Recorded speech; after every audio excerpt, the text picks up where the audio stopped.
How many of these notes do you think I actually need? When was the last time I even looked at them?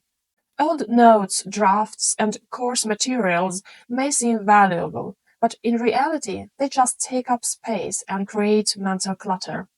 Today, I'm going to walk you through a step-by-step process to determine what to keep and what to let go without regrets. A year ago, in one of my first videos, I decluttered my home office. The papers I'm tackling today are the ones I couldn't bring myself to throw away then. I thought, what if I need them someday? But a year has passed, and thanks to my decluttering journey, I've done a lot of inner work. Now I'm ready to go through them again. Before starting, I did an exercise that helped me make tough decisions about whether to keep or discard certain papers. Since many of these notes are related to past projects, I analyzed them using the following questions. Is the project completed? If not, why didn't I finish it? Am I still interested in it? What originally attracted me to this project? What value did I gain from it? For example, I used to work as an interpreter, so I have tons of vocabulary lists and notes from translation courses. But now I have a different career and no longer want to do translations. That chapter of my life is closed. I started translating when I first moved to Sweden. It was a way to earn money, doing something interesting. It helped me build my resume and confidence. That was the benefit, but I've moved on.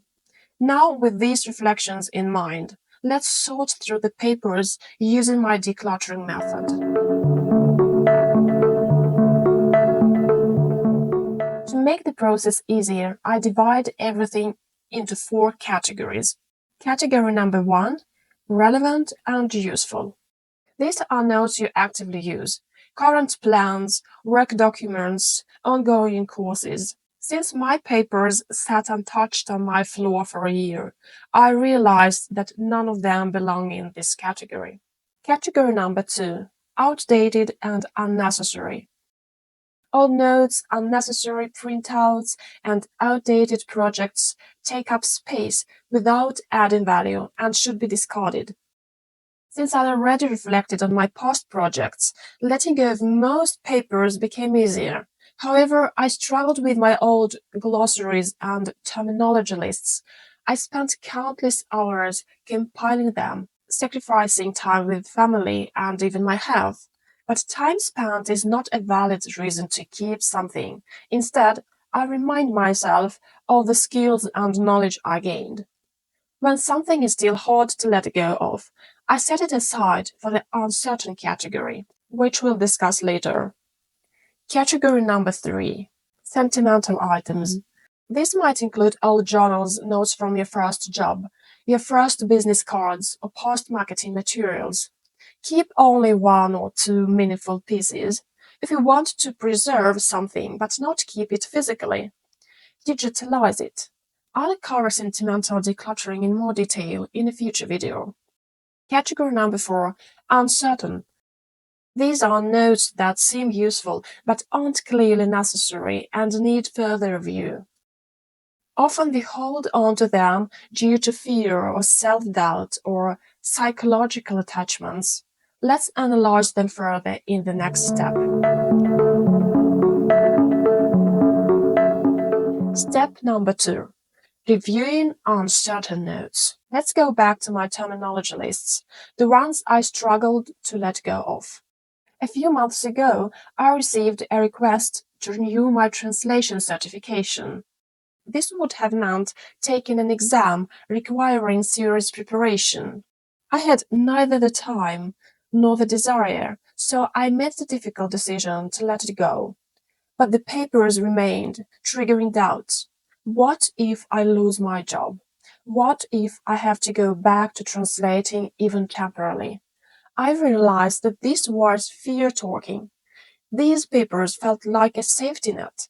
But if I truly needed to return to translating, I could easily find the information online or create new vocabulary lists.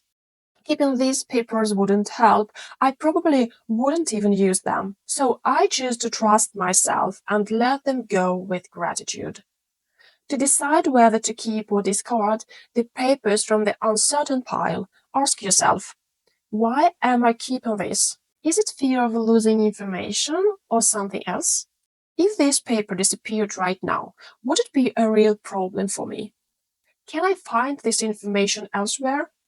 Have I used this in the past year? Will I realistically need it in the next 6 months? If I haven't looked at this folder in a year, I probably never will. If something feels valuable but you don't want the physical copy, digitalize it. Take a photo and save it in cloud storage like Google Drive, or Notion, or Evernote. Transfer key notes to a digital notebook and discard the original. Step number 3. Letting go without regrets. Now that we've sorted everything, the most important step is to actually throw away what you decided to discard without guilt. Often we hold on to things not because they are useful, but because we fear losing control. But knowledge, experience, and ideas aren't stored in papers, they are inside us. So look at this. These papers are everything that is left of that pile of notes that I had on my floor during a year. I kept some blank papers to write my to-do list on, one paper, and a brochure. And just like that, I have less clutter and more space for new ideas. It was tough because I had to let go of my past and my fears, but I did it. And now it's your turn. Choose any folder of old notes and declutter at least 10 pages. Feel free to comment below what type of notes do you find hardest to let go of. Let's discuss it together. If you found this video helpful, give it a like and subscribe. More decluttering tips and inspiration coming soon. Thank you so much for watching.